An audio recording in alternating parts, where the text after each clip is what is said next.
Rodolfo, muy buenos días a ti y a tu audiencia. Gracias a ti que nos acompañas. ¿Recuerdas que la vez anterior, cuando fue el aniversario de la ciudad de Aguascalientes, estábamos charlando y tú tenías, como luego dicen, se nos colgó los temas y ya no nos dio tiempo de continuar charlando porque tenías que acudir al evento como funcionario que eres, y yo te hacía la propuesta de que acudieras para que con calma, relajado, platicáramos sobre Jaime Gallo, pero la persona. Excelente. No el secretario, porque ya habíamos charlado sobre los temas del desarrollo de tu trabajo, pero lo decíamos en la coyuntura de que estamos inmersos ya en la elección del 2021, y dirán las personas que nos están viendo, pues estamos en el 2020, pero el 3 de noviembre el Instituto Estatal Electoral dio inicio al proceso. Exacto. Y ustedes en el Partido de Acción Nacional en diciembre tienen que estar presentando la plataforma del partido y empezando el proceso de selección. Al proceso de selección. Y en este proceso ya hemos platicado que hay aspirantes para convertirse, hombres y mujeres o mujeres y hombres, a convertirse en el próximo candidato del Partido de Acción Nacional. Y yo recuerdo haber escrito la semana pasada sobre los errores que tenemos los electores cuando nos presentan al candidato y ves la foto y a veces ni se parece uno porque el Photoshop es tremendo. Es maravilloso. Es maravilloso y nos hace ver diferentes y nos presentan como cualquier producto del mercado, ¿no? De que una envoltura muy bonita, pero compras el producto y lo abres y el contenido pues no es lo que esperabas. Claro. Y lo importante como electores, que vamos a ir a votar este próximo 6 de julio. 6 de junio. 6 de junio vamos a ir a votar, pues es conocer a la persona. Y esa es la razón de poder platicar contigo. ¿Quién es Jaime Gallo? La vez pasada nos decías, no nací aquí, por azares del destino, del trabajo de mi padre. De tu padre. Sí. Pero ¿por qué no nos platicas? ¿Quién es Jaime Gallo? Claro que sí, pues primero agradecerte la oportunidad de hablar de estos temas que son, como bien dices, de carácter personal. Pero que son muy importantes para que conozcas. El ciudadano conozca al funcionario, a la persona por la que en algún momento podría tomar en cuenta para cualquier oportunidad que se diera en el ámbito público, ¿verdad? Así es. Fíjate que actualmente tengo 49 años de edad. Estoy casado con Patricia Medrano Pérez, con quien he formado una familia desde hace 24 años que decidimos tomar esa decisión. Tengo 5 hijos, la mayor María Fernanda, que tiene 22, José Pablo, que tiene 19, César Andrés, que tiene 17, María José, que tiene 14. Bonito nombre, María José. Y Sara Mariana, que es la más pequeña, que tiene 10 años. Desde un principio mi esposa y yo decidimos unirnos en matrimonio para formar una familia pues con altos estándares éticos, pero sobre todo unidos en el amor, y es lo que hemos podido llevar a cabo durante estos años que nos hemos relacionado, que hemos convivido y donde hemos transmitido a nuestros hijos la decisión, el interés de que queremos contribuir a vivir en armonía con los demás y a formar personas de bien que contribuyan al desarrollo de Aguascalientes y de México. Soy originario de una familia proveniente del municipio de Calvillo, de Malpaso, mis papás son de allá. Como te comenté, por razones de trabajo de mi padre, la decisión fue trasladarse a la Ciudad de México y luego en el Estado de México, y allá nacimos 5 de los 6 hermanos que formamos parte de esta familia, de la familia Gallo Camacho. Somos 6 varones, el mayor falleció, yo quedé como el mayor de los 5 que vivimos, y desarrollamos nuestra educación en el ámbito de educación básica. Yo estudié una parte de la primaria aquí en Aguascalientes y la otra parte allá en el Estado de México. Me formé con los salesianos en un instituto educativo de los salesianos. Para quienes no saben quiénes son los salesianos, es como aquí en Aguascalientes, que tienen mucha presencia los maristas. Exactamente, es una orden religiosa que forma a los jóvenes de escasos recursos en zonas urbanas con la intención de ofrecerles oportunidades educativas. En aquel entonces la escuela en donde yo estudié Era una institución que tenía aproximadamente 3,000 alumnos en diferentes turnos, de tal manera que pues fue una experiencia muy grata porque se vive en comunidad, es una comunidad muy unida, muy apegada al ámbito de la convivencia en los suburbios, en las comunidades, y a partir de ello comencé a desarrollarme en el ámbito deportivo. Yo siempre fui deportista. Ahora quienes me ven ya no tan activo en el deporte, pues no me identifican en ese ámbito, ¿verdad?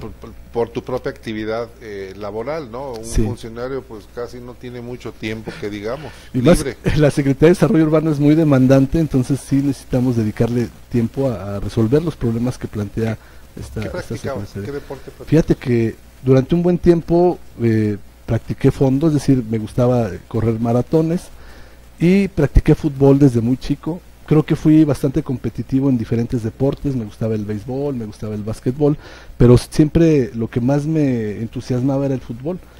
Y a partir de ahí comencé a estar en la selección de la escuela, luego en la selección de la liga, de ahí estuve un tiempo jugando en la reserva con el Atlante, después pasé a la preselección nacional infantil, una selección que fue a China. Yo era un año menor que el resto de mis compañeros, no me tocó ir a ese mundial, al mundial de China, con la selección nacional, pero continué yo con la reserva del Atlante.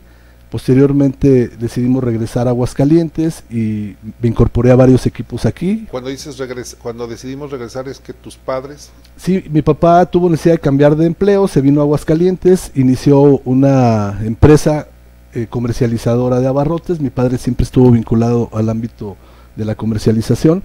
Posteriormente la empresa Abarrotes Aguayo, que es con la que siempre trabajó, decidió abrir una sucursal en Aguascalientes, y mi padre a partir de ese momento se empezó a hacer, se empezó a hacer cargo de la apertura de diferentes sucursales. Le tocó abrir 16 sucursales en diferentes ciudades del país. Nosotros vivíamos aquí, pero él viajaba frecuentemente, y en ese tiempo nosotros manteníamos el negocio y aparte nos dedicamos al estudio y al deporte.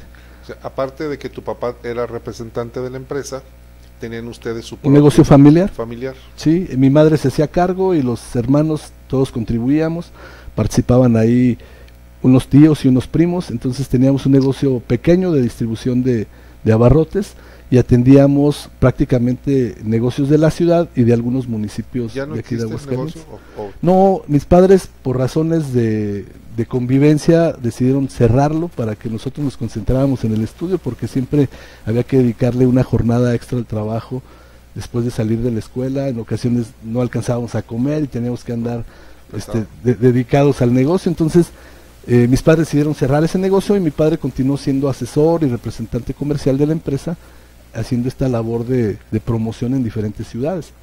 Posteriormente yo continué estudiando la preparatoria, aquí en Aguascalientes. ¿Dónde estudiaste la prepa? Inicialmente había decidido entrar al Colegio Portugal, pero un primo era seminarista y estudiaba en el CCH, entonces como había varios conocidos y amigos de él, y por razones de que no teníamos nosotros tanta relación con gente aquí en la ciudad, sino más bien en Calvillo, decidí inscribirme en el Colegio de Ciencias y Humanidades, que era donde estaban los seminaristas, y es por ello que de entonces a la fecha he mantenido una relación cercana con muchos de los representantes de la iglesia, porque pues la mayoría de ellos o fueron mis compañeros en la prepa o estuvieron vinculados con el ámbito del colegio, de tal manera que hay una relación cercana con varios de los sacerdotes que son de mi generación, porque fueron compañeros míos en la prepa, o son de generaciones anteriores o posteriores, y eso ha tenido un vínculo cercano con el clero en Aguascalientes. Continué jugando fútbol, de ahí estuve en la selección de la escuela y después en la selección estatal. Cuando se formó el equipo de segunda división en Aguascalientes, continué jugando con el equipo de segunda división. Vino el Nacional Benito Juárez, participamos como selección. Yo era el capitán del equipo y de ahí me invitaron a 5 equipos profesionales a llevar a cabo pruebas para continuar jugando fútbol. ¿Es el capitán Gallo? Así es, desde entonces. Sí.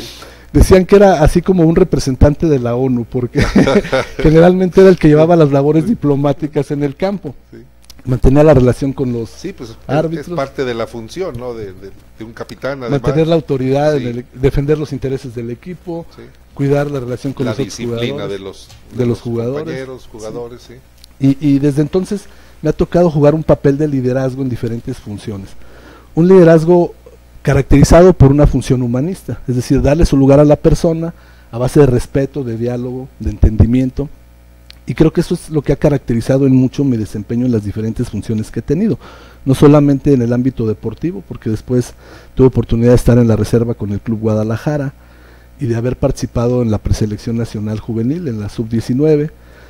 En aquel entonces había una división entre la Federación Mexicana de Fútbol y la Comisión Nacional del Deporte, cada una estaba impulsando diferentes selecciones. Yo era parte de la selección de la CONADE y en aquel entonces surgió la selección de los cachirules de Francisco Avilán, que fue al Mundial de China, y desafortunadamente a nosotros, que éramos la selección de la Comisión Nacional del Deporte, nos hicieron a un lado. Después de esta experiencia... Perdón que te interrumpa, Jaime.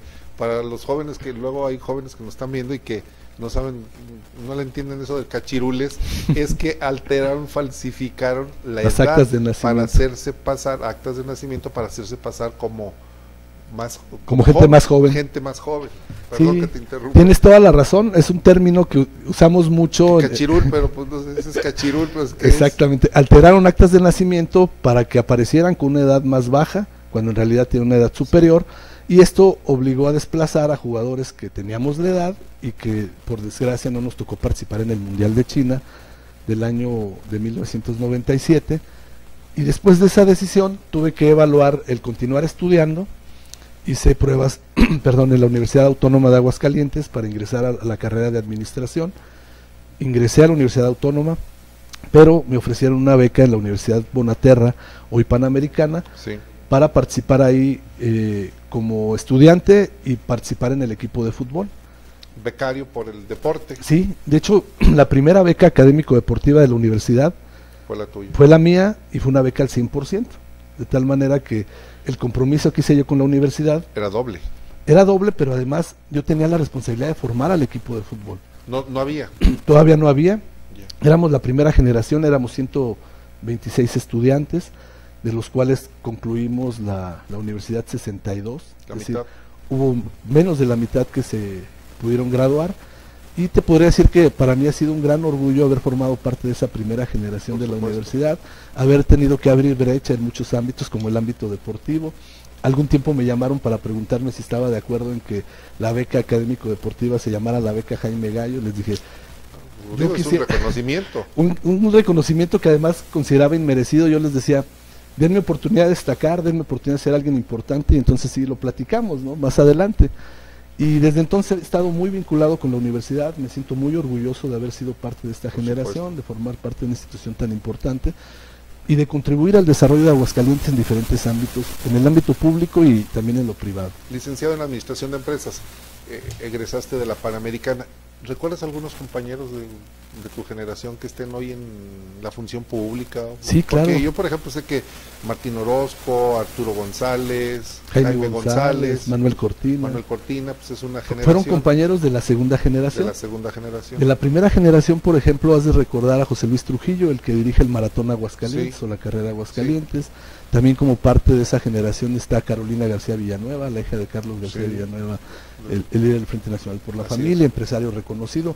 Los Barba, todos, es decir, Camilo Barba Segovia, Francisco Barba Cebes, Alejandro Barba, que también es primo de ellos, Jorge Quesada Macías, hijo de Jorge Quesada Morán, que falleció, sí, desafortunadamente por un secuestro y asesinato.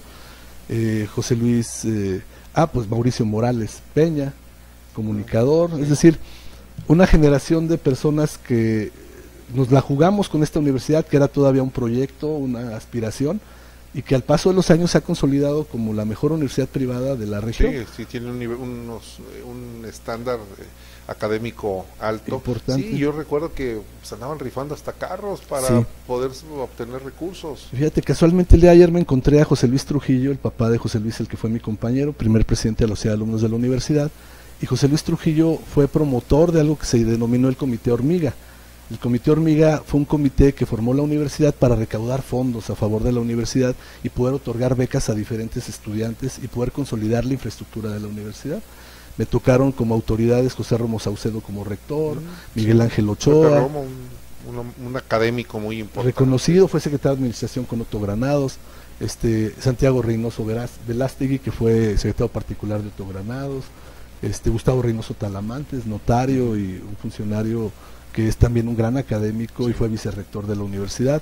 Y de la segunda generación, bien comentas, pues estuvo Martín Orozco Sandoval, Jaime González de León, Manuel Cortina Reynoso, Heriberto Béjar. Desde entonces, sí, comunicador y funcionario de gobierno. Heriberto Béjar fue compañero mío en la sociedad de alumnos, él estaba en una de las comisiones junto conmigo, o por ejemplo con Eduardo López Arellano, el director del INSA, perdón, y posteriormente de Intercerámica, que fue presidente de USEM. Así es. De tal manera que ha sido una generación de estudiantes que nos formamos con una orientación humanista en una universidad que ha destacado en los últimos años por su calidad académica y por el vínculo con el sector empresarial. Importante también de dónde viene y con quién viene uno, de la familia y luego hacia dónde te diriges. El hombre luego tiene diferentes, yo siempre he pensado que tiene 3 esferas. ¿Dónde naces? Exacto. Que te puede ser origen y destino. Un referente de es origen un referente. y destino. Segundo es a dónde llegas a estar. Y estar en una universidad o en un círculo social o en un equipo, en el ámbito en el que estés, empuja, ayuda o baja. Y el tercero es lo que decides finalmente, que ese es el más importante. Sí. Pues porque puedes tener un punto, un origen importante, social y económico significativo, haber estado en los mejores círculos sociales, pero tu empuje personal no da y ahí te estancas. Esos 3 elementos son fundamentales. Terminas la carrera y luego ¿qué haces? Fíjate que tuve la oportunidad de colaborar con alguien que seguramente conocen, Gustavo Martínez Romero, que fue coordinador de asesores con Martín Orozco y trabajó con Felipe González en la Dirección de Información. Hoy es director de Educación Superior en el Instituto de Educación. Gustavo Martínez Romero, Lázaro Gallegos Montoya y un servidor formamos un despacho de asesoría laboral, de capacitación, de asesoría sindical. De tal forma que yo estaba recién egresando a la universidad cuando me incorporé a este despacho, recibí una invitación para colaborar en el gobierno. Mantuve mucha resistencia porque yo decía... Para participar en el gobierno, ¿en cuál gobierno? En el gobierno de Otto Granados Roldán. Y te voy a decir por qué. Cuando era presidente de la sociedad de alumnos, se dio la transición del cambio de gobierno. Dejaba el gobierno el ingeniero Miguel Ángel Barberena y llegaba Otto Granados. En una visita que tuvo con el Consejo Universitario... 93. En el 93. Tuvimos la oportunidad en el 92. 92. 89, 92. Que, bueno, diciembre del 92 arranca el sexenio de Otto en el 93. Exactamente. Entonces Otto Granados, como gobernador electo, fue a visitar a la universidad, a reunirse con la planta académica, con los estudiantes, con los directivos. Y en esa reunión yo le solicité al gobernador que contratara egresados de la universidad, que le diera la oportunidad a los egresados de incorporarse a su gobierno, de tener la oportunidad del servicio público. Él de manera muy discreta lo tomó en cuenta, pasó el tiempo y después, cuando salieron la primera generación de graduados, se fueron dando algunas invitaciones de forma selectiva en diferentes áreas, de tal forma que a mí me buscó el ingeniero Carlos Lozano de la Torre, que era el coordinador de desarrollo económico. Sí. Él era miembro del patronato de la Universidad de director de parques industriales. Exactamente, además. En ese tiempo. Sí. Y entonces me busca para que me integre a colaborar con él. Yo tenía una percepción, como la tiene quizá la mayoría de los jóvenes que nos escucha y de mucha gente, de que generalmente el gobierno y la política es algo que no es recomendable. Que está satanizado. Sí, porque tenemos una mala percepción, sí, ¿verdad? Sí, sí. Tú lo comentabas hace un rato. La función pública.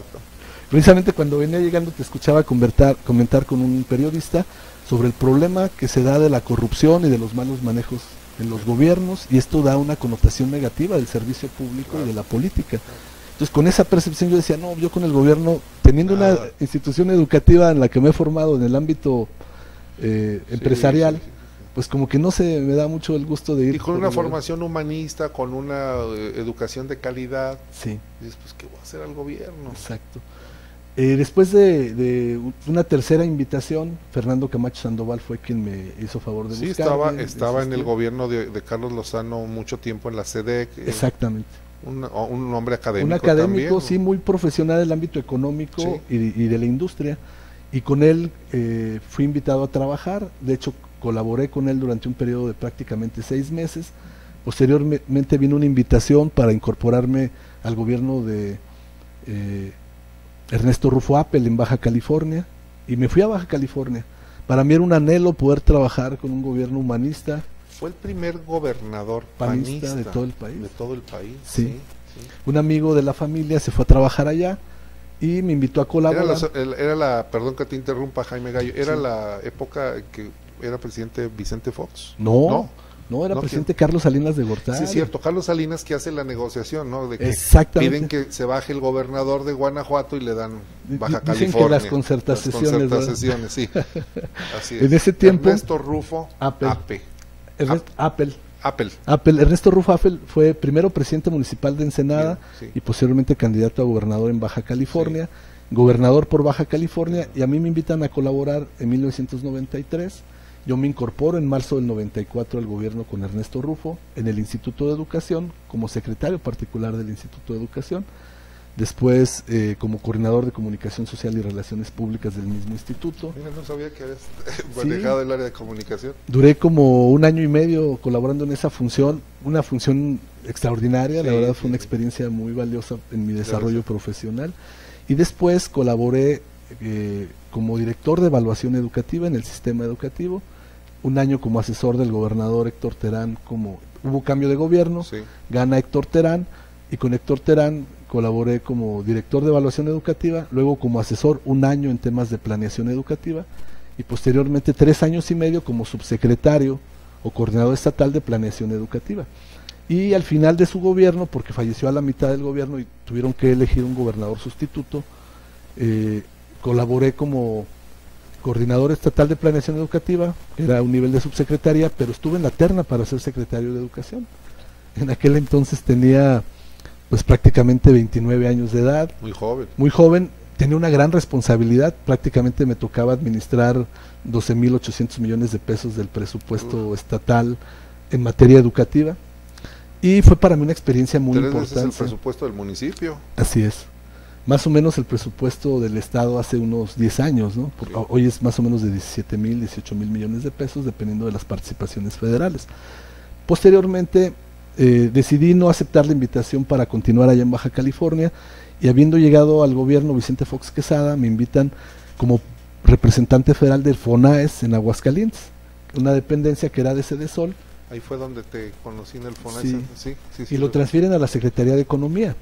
Y entonces fui el primer representante federal de todo el gobierno de Vicente Fox que cambian en Aguascalientes. A mí me tocó sustituir a Arnoldo Valdepeña, y después de mí llegó Pedro Vargas de la Mora a sustituir a Carlos Rubalcaba en la Sedesol. Ya falleció Pedro. Sí, falleció hace un par de años. Muy lamentable, porque un gran humanista, una gran persona. A mí me tocó conocerlo en el ámbito de la sociedad civil y luego como servidor público. Y a partir de ahí me incorporé ya al gobierno federal en Aguascalientes. Estuve los 6 años de Vicente Fox en el FONAES. Posteriormente el Partido Acción Nacional me invita como candidato a diputado local por el Distrito 6. Estoy hablando ya del año 2007. Me tocó participar en esa elección en la que el PAN, después de tener las 11 alcaldías, las 18 diputaciones de mayoría, todo. Se pelean, se dividen, hay diferencias. Vamos a una elección divididos y perdemos la presidencia municipal con Gabriel Arellano. Y era candidato, perdón que te interrumpa, era candidato Arturo González Estrada. Yo creo que ahí se dieron 3 condiciones muy importantes que no debemos perder de vista y que nos puede volver a pasar. La primera de ellas es que llegamos con una posición muy competitiva en las encuestas previas al proceso electoral, es decir, se tenía la creencia de que la marca PAN por sí misma ganaba, eso era suficiente, independientemente del candidato que se postulara.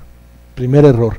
Segundo error, salir divididos, es decir, estar peleados entre las diferentes corrientes al interior del partido. Ese es un error grave que se ha cometido en diferentes elecciones, y yo creo que es un lujo que no nos podemos dar de cara a elecciones tan competidas como la del próximo año. Y la tercera, mandar candidatos débiles o candidatos con un perfil poco competitivo en procesos muy competidos. Eso fue parte de lo que nos llevó a la derrota en 2007 y 2010, y que, reitero, si no lo tomamos en cuenta, si no somos conscientes de ello, se puede volver a repetir, y que en ocasiones la suma de las partes no da la unidad. Es decir, aunque salgamos muy unidos, divide. Exactamente, aunque salgamos muy unidos al interior, si no tenemos candidatos competitivos, podemos perder. Y en este sentido yo te quiero decir que yo quiero ser promotor en todos los frentes, en todos los ámbitos de la unidad. A mí me interesa fundamentalmente, al interior del municipio he procurado mantener una relación de armonía y de convivencia con todos mis compañeros. Con el gobierno estatal mantenemos una extraordinaria relación de colaboración, de intercambio, de convivencia, de colaboración para hacer cosas que nos unen y que nos obligan a dar un mejor servicio al ciudadano. Y en el partido me parece que debe suceder exactamente lo mismo. Tener la humildad y la nobleza de tender puentes, de abrir diálogo, de estar en armonía con todos, y considero que esas son las tareas que debemos llevar a cabo todos los que de alguna u otra forma hemos aspirado a cargos de elección popular. Jaime Gallo, lo que me dices es lo deseable, claro, pero no siempre lo deseable es lo posible. El partido en este momento tiene diferencias. Hay una línea imaginaria entre un palacio y otro que se ha convertido en una barrera. Y es imaginaria, es invisible, pero es como el viento, no se ve pero se siente. Tú puedes tener el gran deseo, la gran voluntad, porque además, como dices, mi formación humanista y tus largos años de trabajo en la función pública, lo que hace es construir amigos y darte cuenta de que son esas relaciones humanas y esa empatía la que suma y no la que debe de estar restando. Pero cuando las decisiones de los grupos son adversas, por mucho que tú seas, como luego dicen, el gran cuate de todos, pues desde allá dicen, pues no se muevan, déjenlo que pase, solito, o sea, nomás no lo entorpezcan, pero no metan las manos. Y entonces cuando dicen no metan las manos, es cuando sucede lo que sucedió, por ejemplo, en la elección en la que Gabriel le gana a Arturo. Sí. Dos palacios enfrentados. Hoy en día hay enfrentamiento. Fíjate que yo he estado en diálogo permanente con todos los actores importantes y desde luego con todos los compañeros panistas, y me parece que hay condiciones para llegar a un buen acuerdo de qué se va a hacer en el proceso electoral 2021 y 2022, porque hay que tomar en cuenta no solamente que se va a elegir candidatos a diputados federales, a presidentes municipales, a diputados locales, sino que habrá elección interna también para elegir dirigentes estatal y nacional del partido, y en 2022 una nueva contienda para elegir gobernador del estado. ¿Cuándo van a elegir? En el 2021 se termina la presidencia de Marco Cortés. Así es, y seguramente Marco tendrá aspiración a continuar, y seguramente habrá otros actores que estén interesados en buscar esa postulación. ¿Cuándo tiene que darse ese cambio? Yo calculo que será para el mes de octubre del año 2021. En plena campaña.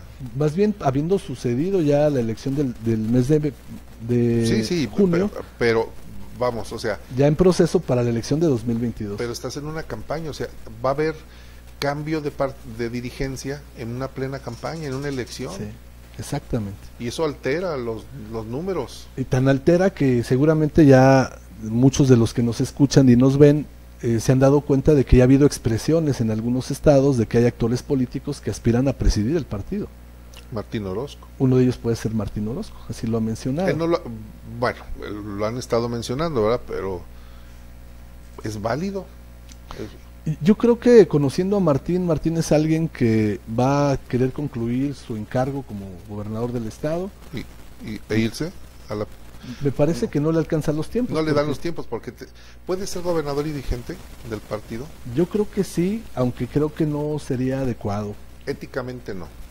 Ni para él, ni porque para Aguascalientes. ¿Cómo vas a dividir tu tiempo, tus funciones, tus responsabilidades y las declaraciones que tienes que hacer? Sí, yo en ese aspecto de verdad confío en que haya diálogo, civilidad, que lleguemos a buenos acuerdos, que lancemos candidatos competitivos, y he notado que hay una gran voluntad tanto del gobernador como de todos los actores políticos, incluyendo mi presidente municipal Tere Jiménez, de dialogar, de construir acuerdos, porque se han ido dando, y yo creo que hoy nos van a dar una muestra de ellos. Hoy se reúne la Comisión Permanente del Partido Acción Nacional para tratar esos temas, y me parece que a partir de lo que hoy suceda se van a ir dando nuevos escenarios de cara al proceso electoral 2021. ¿Qué es lo que van a acordar el día de hoy? Las posiciones en función del género y el método de selección de candidatos para cada proceso. Aquí hay que decirlo, la ley de equidad de género y las reglas que ya estableció el INE y que las bajan Instituto Estatal Electoral establecen que la mujer deberá de tener, por lo menos en el caso de las 11 presidencias municipales, 6 candidaturas y 5 para los varones. Y las diputaciones van igual. Exactamente. Pero aquí es por donde comienzas a asignarlas. Empiezan por los que fueron más competitivos. Más competitivos, que me decían es San José de Gracia, que digo es pequeño, pero sí, fue el que obtuvo la mejor votación política, ¿no? Exacto. Y luego sigue hombre, mujer, hombre, mujer, hombre. Mujer, bueno, van a decir si arrancas con hombre o con mujer para que te vaya cayendo. Sí. Yo tengo una duda, decía, yo escribí en mi columna, la ensalada política. Tere ya estuvo 2 periodos. Sí. Un varón puede apelar también a ese derecho de equidad de género, es decir, bueno, sí, sin ponerle el nombre a las, o sea, fue una mujer, sí, 2 veces, le toca a un varón. Sí, ¿no? Sí, es probable que se dé ese escenario. Puede suceder, igual. Y tiene que ver con esta conjugación de los factores de lo que pueda suceder en Jesús María y en Calvillo, que también son municipios gobernados por el PAN. Que está Toño Arámbula, por ejemplo. Y Adán Valdivia. Y Adán Valdivia y Toño, por ejemplo, ayer yo lo entrevisté y me dice, yo sí quiero. Aspira a reelegirse, claro. Quiero reelegirme. Muy legítimo. Y en el caso de Adán Valdivia, ya está en su segundo periodo después de una reelección. Ya no. Él ya no podría continuar. Ahí se agota, en Así el caso de Toño sí. A ver, dime, he escuchado, y este es un simple rumor, de que Toño Martín del Campo pudiera convertirse en el candidato a presidente municipal. Pudiera. Sí, claro. Porque él tendría la desventaja, y eso sí lo escribí, en el 2022, porque Tere, por esa ley de equidad de género, debe ser la candidata, porque en este momento es un varón y el siguiente es una mujer, y la ley dice, se va a tener que ir alternando. Una mujer, un hombre, una mujer y un hombre. Yo creo que las dos cosas son posibles, ¿eh? Es muy importante decir que uno de los activos más importantes del PAN en Aguascalientes es Toño Martín del Campo, en el ámbito de los varones, porque pues fue alcalde con buenos resultados. Tiene buenos resultados, buen reconocimiento social. Por la población. Actualmente senador de la República, con un conocimiento superior al 80% de la población, sí, de tal forma que es uno de los activos políticos más importantes del Partido Acción Nacional. Y yo coincido contigo de que la candidata natural, la que tiene mayor aceptación, la que sería la más aceptada y la más directamente postulada por el Partido Acción Nacional sería Tere Jiménez para la gubernatura del estado. De tal forma que esos son parte de los factores que se tienen que tomar en cuenta de cara al proceso electoral del año próximo y lo que pudiera darse en 2022. Toño Martín del Campo expresó hace un par de semanas que él no quiere ser candidato a la presidencia, que él quiere aspirar a la gubernatura, pero los factores que comentas son factores muy importantes. La semana pasada lo entrevistamos, tuvimos la oportunidad, fue la semana pasada, ¿verdad?, que entrevistamos a Toño. Y sí, fue la semana pasada, fue el jueves de la semana pasada, y Toño decía, no, yo sigo montado en que voy a la gubernatura, y le exponía yo esta situación, le digo, sí, pero toma en cuenta que esa ley de equidad de género pues le da a Tere todo el derecho, muchas ventajas, muchas ventajas. Sí, bueno, sí, pero pues, eso no me limita a que yo siga pensando en que voy a ser, que quiero ser el próximo candidato. Claro. Sí, yo creo que es una aspiración legítima, hay mecanismos legales para apelar a esa posibilidad, pero yo sí creo que hoy Tere Jiménez, además de llevar un papel muy destacado como presidenta municipal, de ser reconocida en el ámbito local y nacional, pues tiene todas las posibilidades de ser la candidata que representa al Partido Acción Nacional para la gubernatura, que además sería un acontecimiento histórico que fuera la primera gobernadora. Sería la primera del estado de Aguascalientes, ¿no? Hay algo en el INE, manifestaron, bueno, hubo dos posturas, sí, en 2 temas diferentes. Uno, el PRD con el diseño de las boletas electorales y que las ya se hizo una propuesta, que porque hay partidos cuyo logotipo se ve más grande que el otro y que impacta visualmente más y se va a revisar. Pero la otra es precisamente con esa ley de equidad de género, en la que el PAN, el PRD, quiero recordar cuál otro partido, 3 partidos también manifestaron que iban a echar para atrás esa disposición. que es conculcar el derecho, ¿no? Pues es Claro. una ley y ya, digo, pues ¿cómo vas a decir? Pues ahora no, va para atrás, si ustedes la aprobaron, sus señores diputados la aprobaron. Sí, yo creo que un tema que está muy a debate, es un debate muy vigente, es el tema de la pertinencia o no Es Morena, fíjate. de la paridad. Morena, PRD y PAN, la que quieren echar para atrás esa ley de equidad de género. Sí, lo que están buscando es la paridad en puestos de elección y la paridad también en los gabinetes.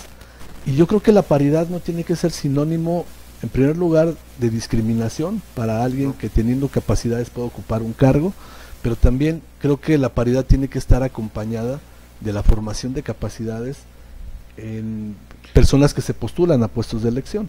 Y la paridad debe ser par, porque paridad proviene de par, y par son iguales. Iguales es 50-50. Y ahí es donde hay un argumento que dice, a ver, ¿por qué 6 y 5? O sea, ¿por qué? En todo caso, 5 y 5 y el 11, por ejemplo, la 11ª candidatura a la presidencia municipal, pues un volado, ¿no? Bueno, O por tómbola, como lo hacen en algún partido Morena, político. Morena que anda rifando las candidaturas. Tienes, Jaime Gallo, bueno, tiene tu partido un gran reto, Sí, porque como que ya se les cruzaron los cables, los tiempos en política son diferentes. sí. En los tiempos en la política, si viéramos manecillas equiparados a dólar y peso, se mueven a tipo dólar, va más rápido, porque no te da, en política tú tienes que ir por adelante a las acciones que debes de tomar. Sí. Lo que venga, Jaime Gallo, lo que venga, yo creo que va a ser bienvenido por ti, Sí, claro. porque eres un hombre además prudente. Trato de serlo. Nunca, todos tratamos de ser prudentes, hay un momento en el que se rompe, pero tú eres un hombre prudente, eres un hombre sensato, no he escuchado nunca una expresión de exabrupto tuyo, fíjate, nunca lo he escuchado. Y a lo mejor las tendrás. Bueno, a lo mejor te acuerdas que cuando era diputado subía a la tribuna Bueno, y era enérgico, para ¿no? eso es, Sí. para eso es la máxima tribuna, Claro. la del Congreso la del del Estado. Congreso del Estado. Hay una historia de Gustavo Díaz Ordaz, que era un hombre autoritario. Él fallece de un cáncer en el estómago. Sí. ¿Sabes por qué se le formó el cáncer? Dicho en otras palabras, se tragaba todos los sapos, o sea, todos los corajes y se lo tragaba y trataba de nomás endurecer el rostro y no expresar y decir, ese me la va a pagar después, o sea, se la cobraba con creces al que le hacía algo, Claro. pero en ese momento no le decía nada. A veces cuesta mucho trabajo poderse tragar esos sapos, pero en la vida todos nos los hemos tragado, todos nos hemos comido más de alguno. Sí. El tema es que tú estás haciendo tu trabajo, tú estás invirtiendo tu capital humanista, familiar, social, académico, de trayectoria laboral, en la búsqueda de esa candidatura para ofrecérsela al ciudadano, es decir, Claro. soy un hombre que esto es lo que tengo, estoy abierto al escrutinio, Sí. y si es la decisión del partido, pues ahí está Jaime Gallo. Fíjate que yo te quiero compartir dos reflexiones. Yo desde que inicié hace casi 30 años en el ámbito político, en el ámbito público, entendí que la política para mí es una carrera de resistencia, Sí. no de velocidad. No. Por eso es que yo no me agoto a las primeras calenturas, porque fundamentalmente el ámbito público y el ámbito de la política son aspectos de competencia, de una intensa competencia interna y después externa. Y de verdad que en ese sentido nada me asusta, porque me ha tocado participar en diferentes procesos, casi en todas las posiciones que corresponde participar en las campañas, siempre de manera prudente, ordenada, respetuosa. E independientemente cualquiera que sea la decisión que se tome por el partido y a los candidatos que postule, yo estaré sumando para que nos vaya mejor a todos. Yo siempre estaré sumando por Aguascalientes, y sé que en el Partido Acción Nacional, independientemente de las diferencias que se tengan, siempre procuramos el bien superior, siempre buscamos el mayor bien posible, y eso es lo que a mí siempre me motiva. Es decir, Que creo así debería de ser. si somos congruentes, Hay así lo compañeros debemos tuyos que no lo son, pensar y hacer. pero tú piensas así. Fíjate que en las memorias, en la biografía del profesor Enrique Olivares Santana, una biografía que tuve el privilegio de poderlo comentar una vez que se publica, el autor me manda el libro y tuve la oportunidad de leer el libro y luego comentarlo, hay algunos aspectos, yo los marqué, los subrayé y los he guardado siempre en mi mente. Y decía don Enrique Olivares Santana: como profesor aprendí 4 operaciones básicas: sumar y multiplicar, pero nunca restar ni dividir. Y esas las aplico, dijo, en mi vida, y esas nunca las voy a olvidar. Esa es una gran fórmula, ¿eh? Por supuesto. Y además hay que reconocer la historia y el legado que nos ha dejado don Enrique Olivares como político, como servidor público, como ciudadano de Aguascalientes, querido y reconocido. Con la mayor parte de su familia tengo una buena amistad, una buena relación, y anécdotas como esa, o como la que en algún momento platicaba con Teodoro, su hijo, de que qué opinaba él como diplomático que le tocó ser con la Santa Sede. Fue el primer embajador en el Vaticano después de que se restablecen las relaciones diplomáticas que se habían roto por más de 50 años. Exactamente. Derivadas de la guerra cristera. Y ahí me comparten 2 anécdotas. En primer lugar, que don Enrique Olivares tenía una gran admiración por el tipo de política que se lleva a cabo en el Vaticano, porque ahí los diplomáticos son personas de mucha tradición, de mucha trayectoria, finísimo, sí. Y gente muy preparada, con mucha pulcritud, cuidan mucho sus relaciones y las palabras que utilizan. Entonces me decía Teodoro que su papá le comentaba que ahí la política era muy compleja porque era temporal, es decir, a la iglesia, que es milenaria, no le preocupan los tiempos y las coyunturas. Se maneja trae otro reloj. Exactamente. Esa es una reflexión muy importante. Es cierto. Decía don Enrique Olivares, y ya cierro con esto, decía, si no voy a relatar el libro y nadie lo va a querer leer. Decía don Enrique Olivares Santana a su secretario particular que le manda, el presidente le manda a una persona que es muy conocida, un escritor, un hombre académico, Enrique Cremó, lo manda con una tarjeta y le dice: váyase con don Enrique para que se convierta usted en su secretario particular, usted tiene un proyecto editorial y le va a ayudar mucho. Estaba Enrique Olivares en Banobras, fue director. Claro. Se lo envía, recibe la tarjeta, dice: bueno, mañana acordamos. Ya al día siguiente le dice: tráigase papel y pluma. Se sienta y dice: mire, aquí las cosas son muy simples. Para que usted triunfe aquí, tiene que aprender 2 reglas. Dígame. A ver, anótele, pero anótele. Sí, dígame, anótele. Aquí necesita aprender 2. Necesita 2 P's y 2 D's. Anótele, y pues el otro le no. Ahora se las voy a decir: paciencia y prudencia, disciplina y discreción. Con esas 2 reglas, 2 P's y 2 D's, usted va a triunfar en su vida. Como buen maestro, estaba dando lecciones. Como maestro, era un gran maestro, un gran formador, un educador. Y son reglas de la vida, básicas, son reglas básicas de la convivencia. Vida. Paciencia y prudencia, disciplina y discreción. Sin duda. Sin duda. Jaime Gallo, muchas gracias porque nos acompañaste, por saber de ti. Rodolfo, muy agradecido. Es muy importante conocer quién es Jaime Gallo, porque pues yo luego veo un gallito y Aguascalientes ya tiene un gallo.